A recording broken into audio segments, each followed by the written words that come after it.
देखो सब ग्रुप पर आधारित 4 थ्योरम बता चुके हैं। 5वीं थ्योरम देखो, सब ग्रुप।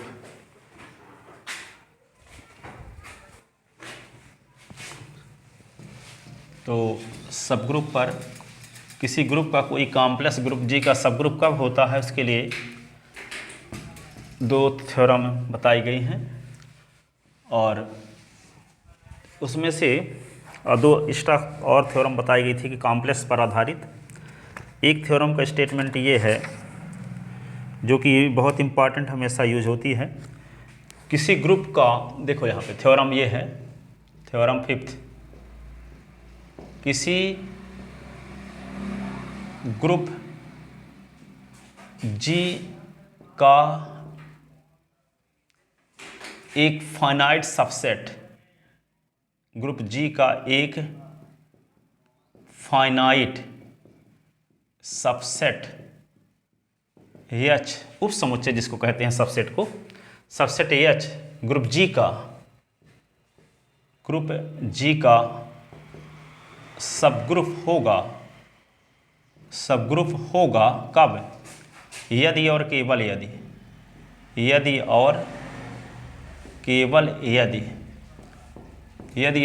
यदि A comma B belong in H, तो implies A into B belong in H.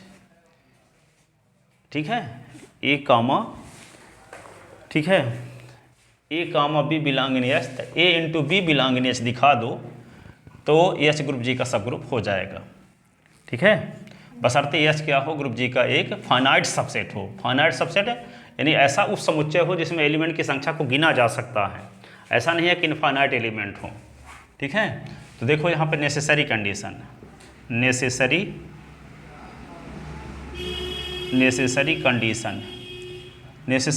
में क्या करेंगे, एच को ग्रुप जी का सब ग्रुप मान कर चलेंगे। माना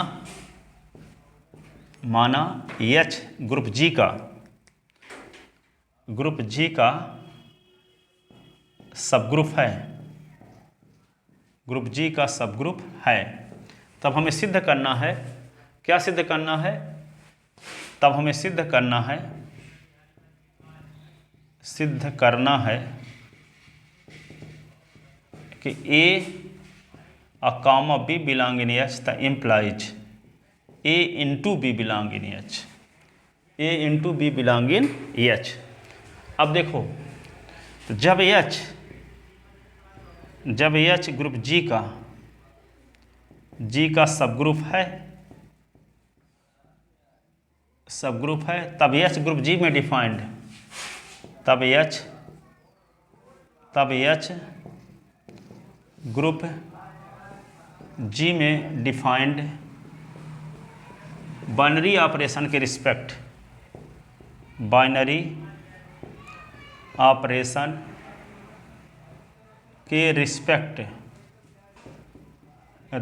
स्वयं एक ग्रुप होगा, स्वयं एक ग्रुप होगा। अर्थात एच में G1, G2, G3 व G4 प्रॉपर्टी होल्ड होगी, G4 प्रॉपर्टी होल्ड होगी, अर्थात होगी। इसलिए एच में G1 प्रॉपर्टी से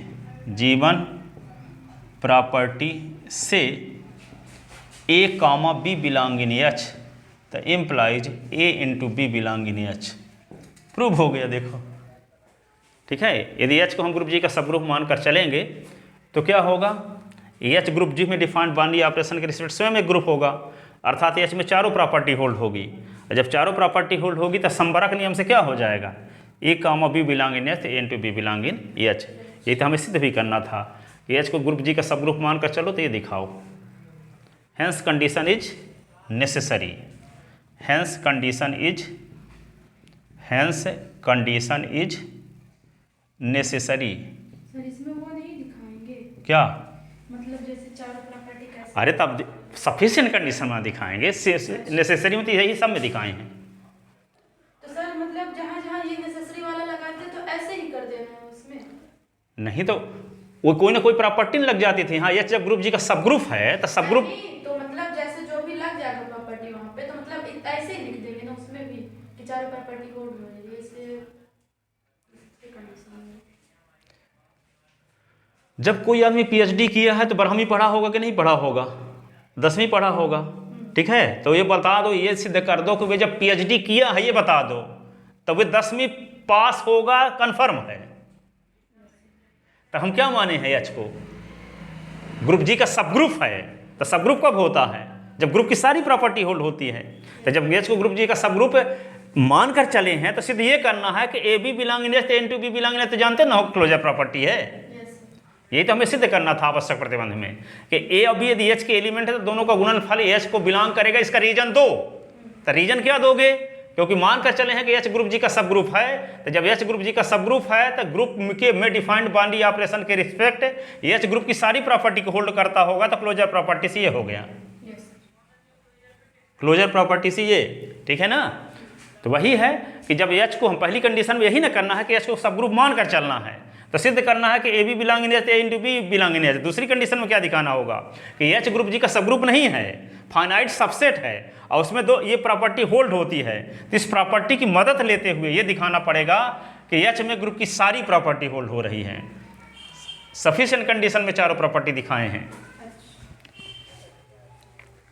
hence condition is necessary, hence condition is necessary, अतः प्रतिबंध आवश्यक है, अतः प्रतिबंध आवश्यक है,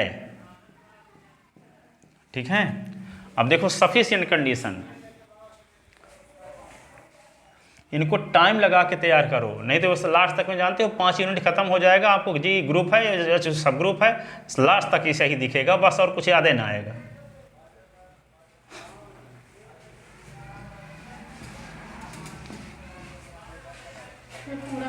सफिशिएंट कंडीशन देखते हैं। सफिशिएंट कंडीशन, सफिशिएंट कंडीशन में क्या करोगे, माना अभी सब ग्रुप न मान कर चले थे, अब हम मानेंगे कि एच ग्रुप जी का फाइनाइट सबसेट है, यह कॉम्प्लेक्स है और जिसमें ये कंडीशन फॉलो होती है, ये वाली इतना भर मानकर चलेंगे। तो इस शर्त की मदद लेते हुए ये दिखाएंगे कि एच में ग्रुप की चारों प्रॉपर्टी होल्ड होती हैं, तब वे सब ग्रुप कहलाएगा। तो माना एच ग्रुप जी का, ग्रुप जी का एक फाइनाइट सबसेट, फाइनाइट सबसेट इस प्रकार है, सबसेट इस प्रकार है, किस प्रकार है बताओ, कि A comma B belong in H, तो implies A into B belong in H. इतना आपको पता है एच के बारे में, यदि ए और बी एच के दो एलिमेंट लिए जाएं तो दोनों का गुणनफल भी एच को बिलोंग करता है, इतना भर पता है। एच एक सबसेट है, फाइनाइट सबसेट है, एच में एलिमेंट की संख्या परिमित है, जी का कॉम्प्लेक्स भी है, उस कॉम्प्लेक्स में शर्त का पालन भी होता है। तो इस शर्त की मदद लेते हुए दिखाओ कि एच में ग्रुप की सारी प्रॉपर्टी होल्ड होती हैं, तब ना एच ग्रुप जी सब ग्रुप सिद्ध हो पाएगा, ठीक है। तो तब हमको सिद्ध करना है कि एच ग्रुप जी का सब ग्रुप है। Then we have to prove that, then we have to prove that H is subgroup of group G. हाँ, H is subgroup of group G. H को सिद्ध करना है कि सब group है ग्रुप जी का, ठीक है। H is subgroup of group जी, तब सिद्ध करना है कि एच ग्रुप जी का सब ग्रुप है। तो एच को ग्रुप जी का सब ग्रुप सिद्ध करने के लिए दी गई कंडीशन की सहायता से हमें ये दिखाना होगा कि एच में ग्रुप की सारी प्रॉपर्टी होल्ड होती हैं, ठीक है। तो क्या लिखोगे, एच को ग्रुप जी का सब ग्रुप प्रूफ करने के लिए, सिद्ध करने के लिए, प्रूफ करने के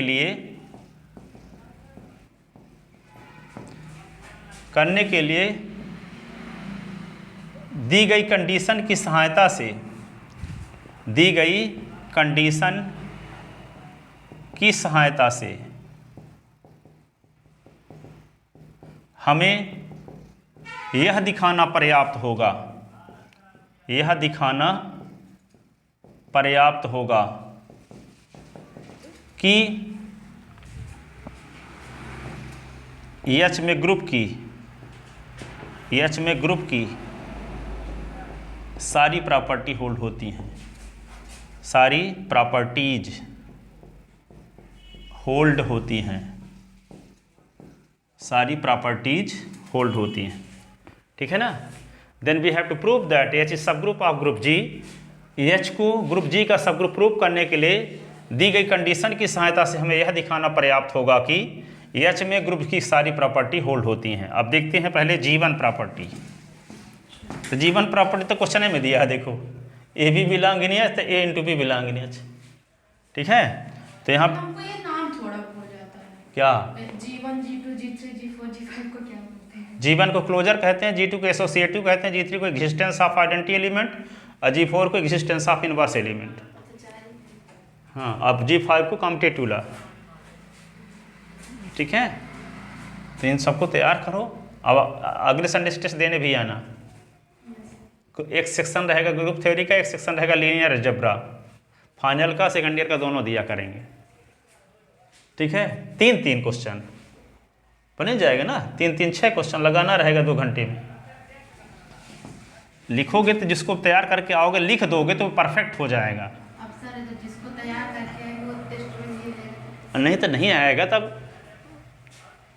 तो सर जो इसमें थोड़ा काम ज़्यादा पड़ गया ना, तो रिवीजन। हाँ, तो काम हम तो जानते हो, काम तो तो क्या हम लोग घर के सबसे बड़े कहेंगे सर। ये देखो, ये सब बहाना है, ठीक है।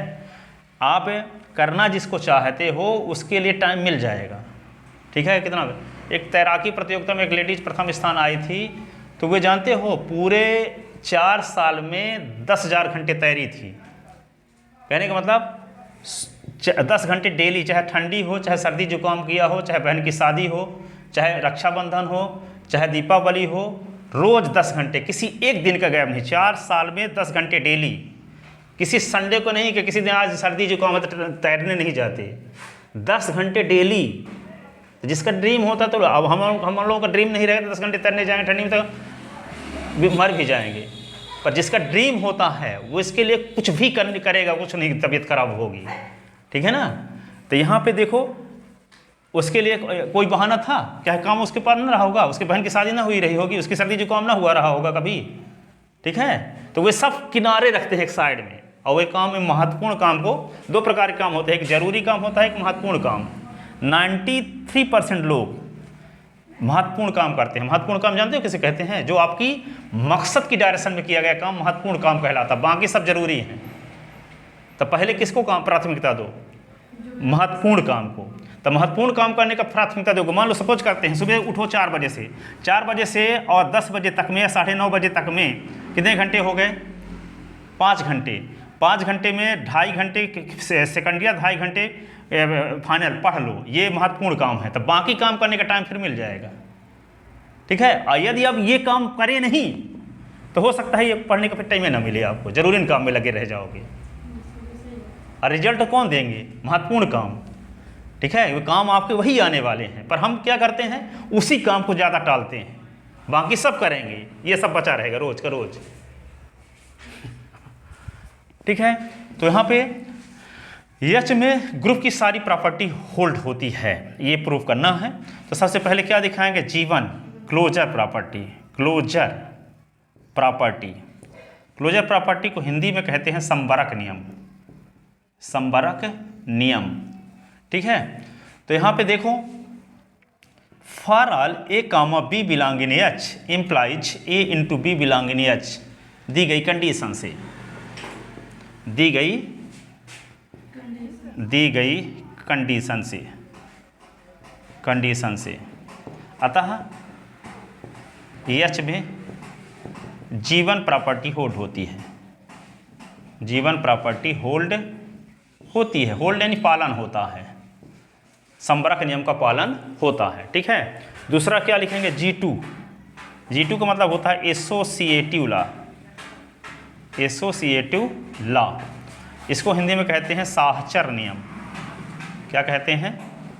साहचर नियम। ठीक है, तो लेट माना ए बी और C belong in H, A B C belong in H, A B C H के एलिमेंट लेते हैं। और जानते हो कि एच क्या है? एच सबसेट है जी का, उप समुच्चय है जी का। ठीक है, तो जब एच सबसेट है जी का, तो जो जैसे एम पी, यदि A B C M P के मेंबर हैं, A B C M P के मेंबर हैं और M P subset of India, M P क्या है? उप समुच्चय है इंडिया का, तो ए बी सी इंडिया के भी आदमी कहलाएंगे कि नहीं कहलाएंगे? ठीक है, तो एम्प्लाइज वही लिख देंगे ए बी और सी बिलोंग इन जी, और जी क्या है? ग्रुप है। तो ए बी सी जी में क्या करते रहे होंगे? एसोसिएटिव लॉ को होल्ड करते रहे होंगे, इसलिए वही ए बी सी एच में पहुंच गए तो अपनी प्रॉपर्टी भूल नहीं जाएंगे, एसोसिएटिव लॉ को होल्ड करेंगे। ठीक है, implies A B C belong in G but G is group, a group है, इसलिए ए बी सी जी में एसोसिएटिव लॉ को होल्ड करते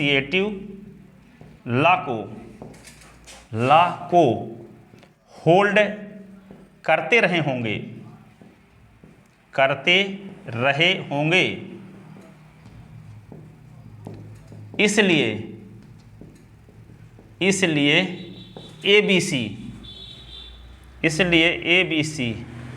एच में भी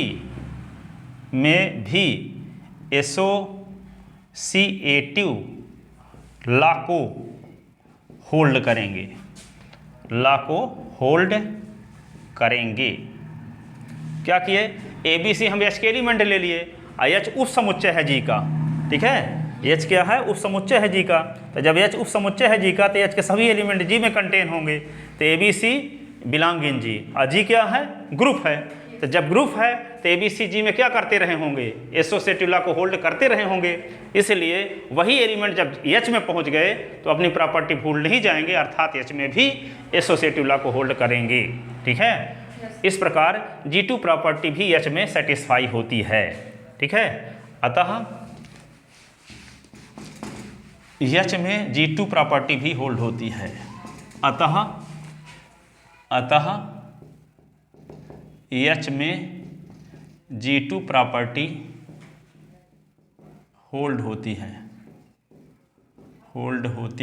अब आता है G3 को क्या कहते हैं? Existence of identity element, existence of identity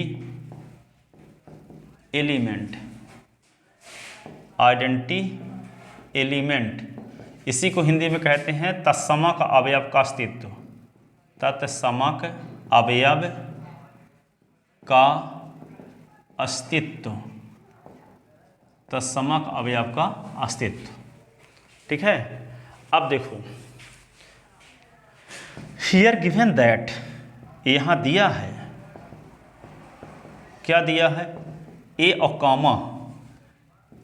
comma B belong in H, तो implies A into B belong in H, ये दिया है ना। For all A B belong in H, for all A B belong in H. तो देखो जब H के दो एलिमेंट लिए जाएं तो दोनों का गुणनफल एच को बिलोंग करता है, एच यहाँ लिखना चाहिए। ठीक है, ये कंडीशन दी गई है। ठीक है ना, तो जब ए और बी बिलोंग इन एच, तो A into B belong in H, ये आपको जब दिया गया है तो हम बी के स्थान पे भी क्या लिख दें? Implies A comma A belong in H, तो implies A comma A belong in H, तो implies A into A belong in H, implies इसी को लिख सकते हैं A square belong in H. ठीक है, बी के स्थान पे हम ए का उपयोग कर दिए क्योंकि लिखा ना है for all A B belong in H, H के किन्हीं भी दो एलिमेंट के लिए कंडीशन ट्रू है। यदि ए और बी एच के एलिमेंट हैं तो दोनों का गुणनफल एच को बिलोंग करेगा। तो जब ए और comma A belong in H लेंगे तो A into A belong in H दी गई कंडीशन से, तो A square belong in H. तो जब ए स्क्वायर एच का एलिमेंट है और ये पहले से पता है, देखो यहाँ पे अब A comma A square belong in H, तो क्या होगा? A into A square belong in H, अर्थात A cube belong in H, कि नहीं? अब फिर हम क्या करते हैं? A comma A cube belong in H, तो क्या होगा दी गई कंडीशन से? A into A cube belong in H, तो ए की पावर 4 बिलोंग इन एच। तो सर ऐसे पढ़ाते बढ़ाते जाएंगे। तो बताते हम क्या इसका बता क्यों रहे हैं ये सब। तो ए कामा ए की पावर 4 बिलोंग इन एच, तो क्या होगा ए इंटू ए की पावर 4 बिलोंग इन एच। इसका मतलब ए की पावर 5 बिलोंग इन एच। इसका मतलब ए की हर एक पॉजिटिव इंटीजर पावर यदि है तो एच का एलिमेंट है। ठीक है, ए की पावर यदि पॉजिटिव इंटीजर है तो किसका एलिमेंट है, एच का। ठीक है, इस प्रकार हम इस निष्कर्ष पर पहुंचते हैं कि ए की हर एक पूर्णांक की घात एच का मेंबर है। ठीक है, ए की हर एक पॉजिटिव इंटीग्रल पावर एच का मेंबर है। इस प्रकार ए का ईच पॉजिटिव ए का each positive integral power H का मेंबर है, एच का मेंबर है। तो जब एच का मेंबर है तो यहाँ पे देखो तो एक कितने पॉजिटिव इंटीजर होते हैं टोटल? पॉजिटिव इंटीजर कितने होते हैं, गिन सकते हो क्या? नहीं गिन सकते। इसका मतलब एच में कितने एलिमेंट होंगे? अनंत एलिमेंट हो जाएंगे। तो एच में, जबकि आपको इस बात का पता है कि एच क्या है, फाइनाइट सबसेट है जी का। इसका मतलब आपको क्वेश्चन में दिया है कि एच जी का फाइनाइट सबसेट है। तो इसका मतलब ये हुआ कि ए की कोई भी पावर, जैसे मान लो जी इज इक्वल टू है 1 -1 आयोटा माइनस आयोटा, तो इनको हम ऐसे लिख सकते हैं आयोटा की पावर 2, आयोटा की पावर 3, आयोटा की पावर 4। तो यहाँ पे जी इज इक्वल टू, यहाँ पे क्या है, यह मान लो एच, इसको नाम रख लेते हैं थोड़ा सा, एच हो गया। ठीक है, तो आयोटा हो गया, आयोटा स्क्वायर की वैल्यू -1 होती है कि नहीं? ये आयोटा क्यूब माइनस आयोटा की पावर 4 1, सब एलिमेंट आ गए कि नहीं आ गए? आ गए। तो हम ये कहते हैं कि यदि हम कहते हैं कि एच में फाइनाइट एलिमेंट है, गिनती में एलिमेंट है, गिने जा सकते हैं। ठीक है, तो हम ये भी कह सकते हैं यदि कि एच में एलिमेंट इस प्रकार से हैं, आयोटा की पावर 1, आयोटा की पावर 2, आयोटा की पावर 4, आयोटा की पावर 5, आयोटा की पावर 6, आयोटा की पावर 7, आयोटा की पावर 8, आयोटा की पावर 9, तो इनमें से कोई 2 पावर बराबर भी होंगे। जैसे आयोटा की पावर 4 का मान आयोटा की पावर 8 के बराबर है। ठीक है, एक ही मान आएगा। ऐसे भी कह सकते हैं कि आयोटा स्क्वायर और आयोटा की पावर 6 समान है। 3 और 9 का भी हो सकता है। हाँ, समान होगा। कहने का मतलब कि हर एक इंटीग्रल पावर अलग अलग, हर एक इंटीग्रल पावर की वैल्यू अलग अलग नहीं आएगी, कुछ रिपीट भी होंगे। ठीक है, जैसे यहाँ के देखते हैं कि आयोटा की पावर 6 बराबर आयोटा स्क्वायर। ठीक है, ऐसी स्थिति आएगी। क्यों? क्योंकि एच के बारे में आपको पता है कि एच फाइनाइट है। यदि हर एक पावर की वैल्यू अलग अलग आती तो एच में एलिमेंट की संख्या इनफाइनाइट आ जाएगी, तो एच का ऑर्डर क्या होगा, इनफाइनाइट हो जाएगा। तो फाइनाइट सबसेट थोड़ी कहलाएगा जी का, इनफाइनाइट सबसेट कहलाएगा फिर। जबकि क्वेश्चन में तो क्या दिया है कि एच ग्रुप जी का फाइनाइट सबसेट है। ठीक है, तो यदि ए की हर एक इंटीग्रल पावर की वैल्यू अलग अलग आएगी तो एच में एलिमेंट की संख्या इनफाइनाइट हो जाएगी। तो एच जो फाइनाइट ऑर्डर का क्वेश्चन में दिया है उसके खिलाफ रिजल्ट आएगा। ठीक है, इसका मतलब ए की कोई 2 इंटीग्रल पावर की वैल्यू समान होगी। जैसे यहाँ है आयोटा की पावर 2 की वैल्यू आयोटा की पावर 6 के बराबर है, आयोटा क्यूब की वैल्यू आयोटा की पावर 7 के बराबर है, आयोटा की पावर 4 की वैल्यू आयोटा की पावर 8 के बराबर है। तो उसमें भी ए की पावर आर की वैल्यू ए की पावर एस के बराबर है।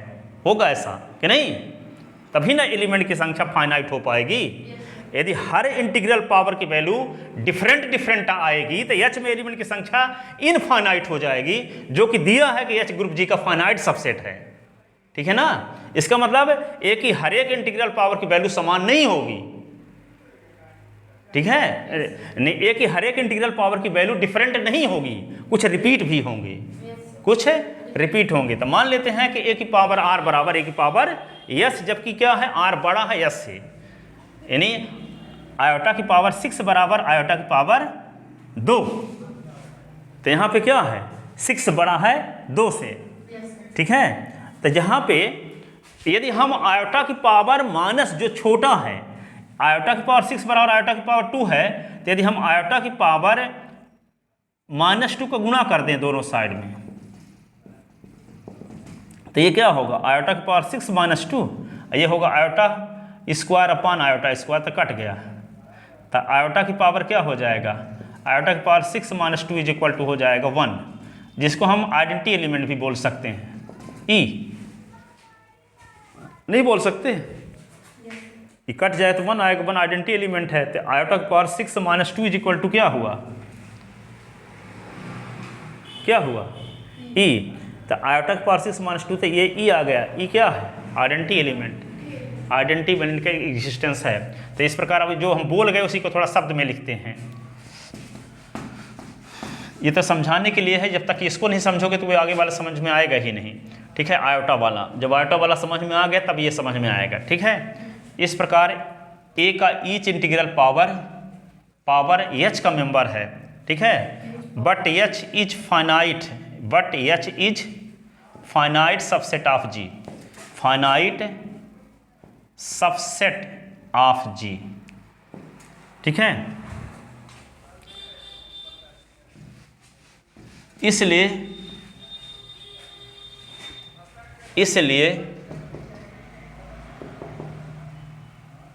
ए के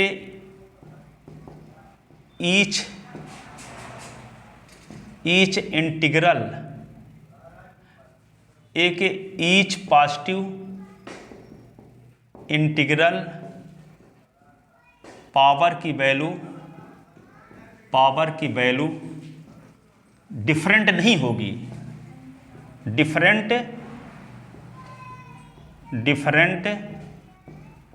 नहीं होगी। डिफरेंट की स्पेलिंग क्या लिखे हैं? डी, अच्छा लिख देते हैं इसे, डी आई डिफरेंट, DIFFERENT। ठीक है, ए के ईच पॉजिटिव इंटीग्रल पावर की वैल्यू डिफरेंट नहीं होगी अदरवाइज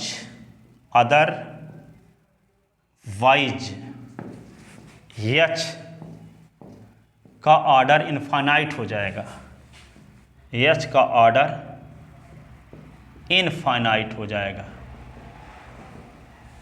इनफाइनाइट हो जाएगा, जबकि दिया है कि एच फाइनाइट है, जबकि दिया है एच जी का फाइनाइट सबसेट है, जी का फाइनाइट सबसेट है। इसलिए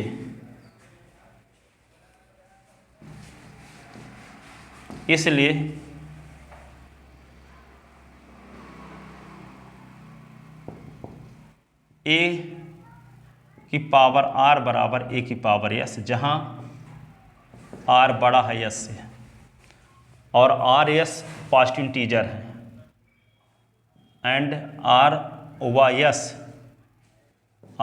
एस पॉजिटिव इंटीजर है, पॉजिटिव इंटीजर है।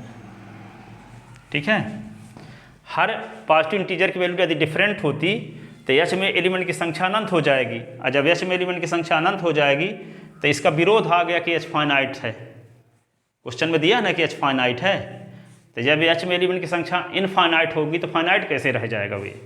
तो इसलिए ए की दो इंटीग्रल पावर की वैल्यू समान होगी। तो दो इंटीग्रल पावर की वैल्यू जब समान होगी तो आर को हम माने हैं बड़ा और एस को माने हैं छोटा। तो जो छोटा था उसी में निगेटिव पावर लगा के गुणा किए थे दोनों साइड में, यहाँ लिखे थे ना अभी, आयोटा की पावर 6 बराबर आयोटा की पावर 2, तो हम आयोटा की पावर -2 का ऊपर नीचे गुना दोनों साइड में गुणा किए थे ना। जो छोटा पावर है उसका निगेटिव पावर लगा के गुणा किए थे। तो छोटा पावर यहाँ किसको माने हैं, यस को। तो किसका गुणा करेंगे दोनों साइड में, ए की पावर माइनस यस का, एक जैसे आयोटा की पावर 6 या 2 में छोटा कौन है, 2, तो 2, तो आयोटा की पावर -2 का दोनों साइड में गुणा किए।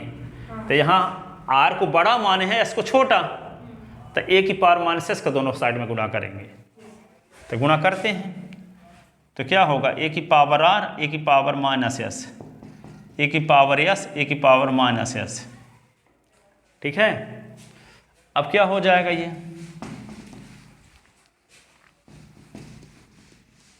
इसी को लिख सकते हैं क्या, ए की पावर आर माइनस एस, और ये क्या हो जाएगा, आइडेंटिटी हो जाएगा ना, ए की पावर एस अपान ए की पावर एस। ए की पावर एन रहता तो 1/a की पावर एन नहीं लिख देते। तो ये क्या होगा, ए की power R minus S is equal to A की इज इक्वल टू ई कह सकते हैं कॉमन रूप से, आइडेंटिटी एलिमेंट। ठीक है, तो ए की power R minus S is equal to E आ गया। अब ये जानते ना हो कि आर में यानी 6 में से 2 को घटाओगे तो 4 आएगा। 4 क्या है? Positive integer. अब हम ये कह चुके हैं क्या ए की हर एक पॉजिटिव इंटीजर एच का मेंबर है, कहना चुके हैं कि ए की पावर 4 भी एच का मेंबर है, कि पावर 5 भी एच का मेंबर है, कि पावर 6 भी एच का मेंबर है। तो ए की हर एक पॉजिटिव इंटीजर, ए की कोई भी पॉजिटिव इंटीजर लगाओ वे किसका मेंबर है? एच का। तो ए की पावर आर माइनस एस को घटाने से जो रिजल्ट आएगा वो पॉजिटिव इंटीजर ही आएगा। जब पॉजिटिव इंटीजर आएगा तो ए का कोई भी पॉजिटिव इंटीजर लगाओ वे एच का मेंबर है। इसका मतलब ए की power R minus S H का मेंबर है। तो ए की पावर आर माइनस एस की वैल्यू किसके बराबर है? ई के। तो ई भी एच का मेंबर। इसका मतलब एच में तत्समक अवयव का अस्तित्व है। एच में तत्समक अवयव का अस्तित्व है। ठीक है। तो यहाँ पे चूंकि ए की each positive integral power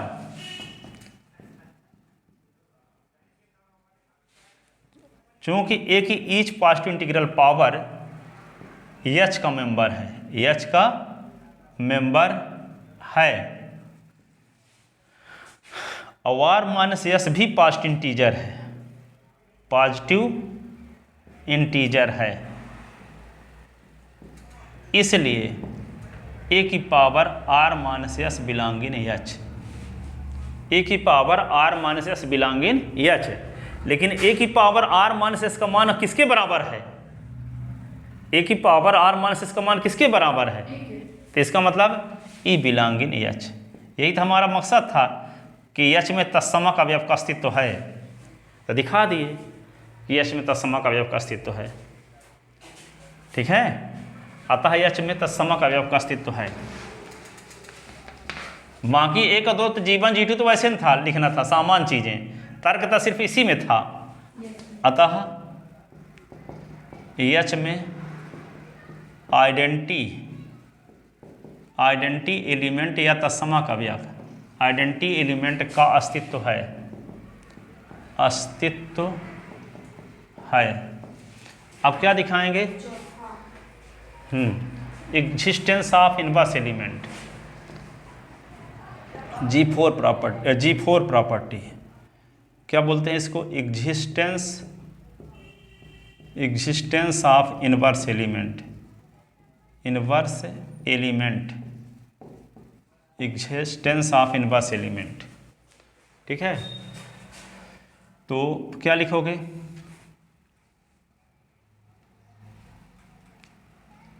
A inverse को पर हम विचार करते हैं, ए इनवर्स पर विचार करते हैं। तो ए इनवर्स को हम क्या लिख सकते हैं?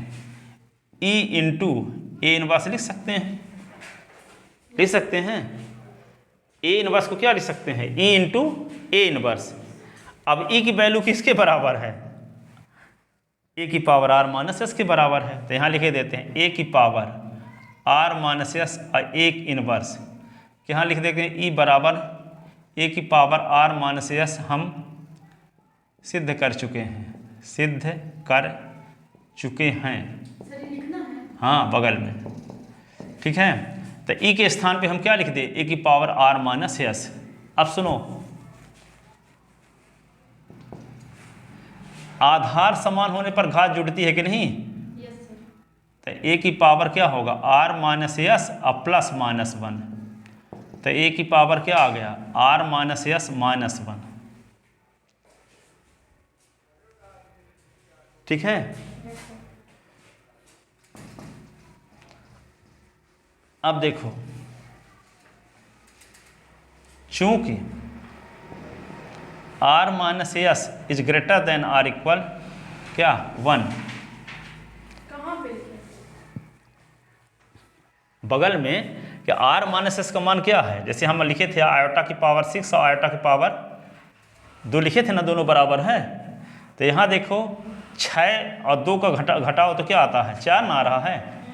तो जो घटाने से वैल्यू आएगी वे क्या रहेगी? 1 अथवा 1 से बड़ी रहेगी। क्या रहेगी?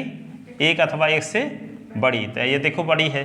तो यहाँ पे r माइनस एस जो आएगा वो या तो 1 रहेगा अथवा 1 से बड़ा मान रहेगा, ठीक है। तो 1 को इधर ले आओगे, तो 1 को जब इधर ले आओगे तो क्या होगा, r minus S minus 1 is greater then r equal 0।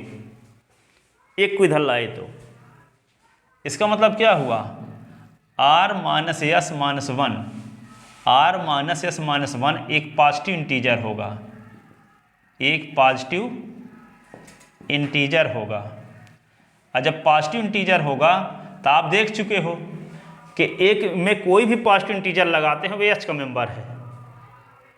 देखिए ना हो कि ए स्क्वायर, ए क्यूब, ए की पावर 4, ए की पावर 5, ए की पावर 6, ये किसके एलिमेंट हैं सब, तो ए में कोई भी पॉजिटिव इंटीजर पावर लगा दो वे सब एच का मेंबर है। तो ये r माइनस एस माइनस 1 क्या है, एक पॉजिटिव इंटीजर है। तो जब ये पॉजिटिव इंटीजर है तो ए में लगा है ना पावर ये, तो ए में कोई भी पॉजिटिव इंटीजर लगाएंगे तो किसका मेंबर कहलाएगा भाई, एच का। इसका मतलब क्या हुआ, ए इनवर्स एच का एलिमेंट है कि नहीं है, जबकि ए इनवर्स ए का इनवर्स एलिमेंट है। इसका मतलब स्वेच्छ जी के किसी एच के किसी स्वेच्छ एलिमेंट ए का इनवर्स एलिमेंट यदि एच में कंटेन है, इसका अर्थ ये होगा कि एच के हर एक एलिमेंट के इनवर्स एलिमेंट का अस्तित्व होगा, ठीक है। तो यहाँ पे क्या करोगे, तो ए की पावर -1 की वैल्यू है ए की power r minus S minus 1 के बराबर और ये एच का मेंबर है। इसका मतलब क्या हुआ, A inverse belong in H, for all A belong in H, for all A belong in H. अतः एच में ईच एलिमेंट के inverse element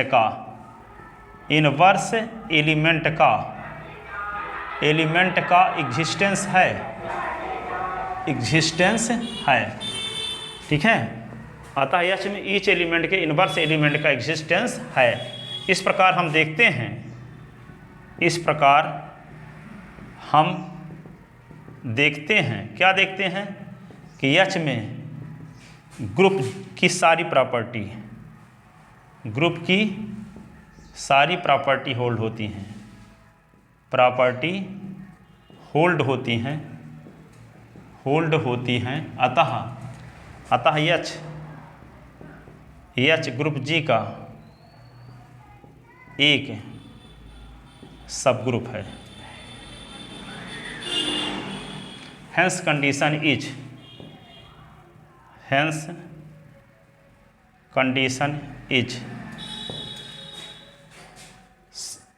also sufficient SUFFICIENT,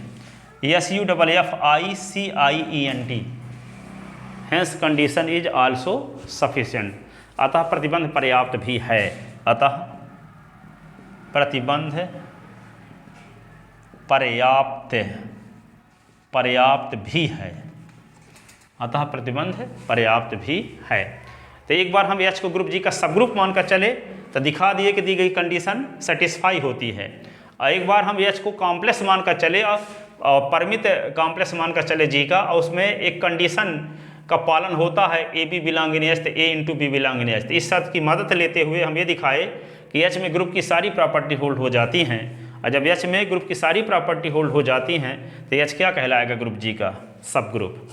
H क्या कहलाएगा, ग्रुप जी का सब ग्रुप, ठीक है। क्योंकि किसी ग्रुप का एक ऐसा कॉम्प्लेक्स है जो ग्रुप में डिफाइंड बाउंड्री ऑपरेशन के रिस्पेक्ट स्वयं ग्रुप हो, तो उस कॉम्प्लेक्स को हम क्या कहते हैं, ग्रुप जी का सब ग्रुप कहते हैं। क्या कहते हैं, ग्रुप जी का सब ग्रुप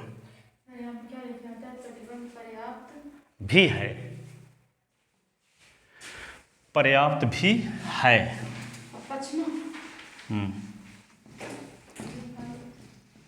तो नहीं, ग्रुप चारे प्रॉपर्टी की जरूरत होती है सब ग्रुप सिद्ध करने के लिए। हाँ चलो देखो अब, डुअल स्पेस, द्वैत समष्टि,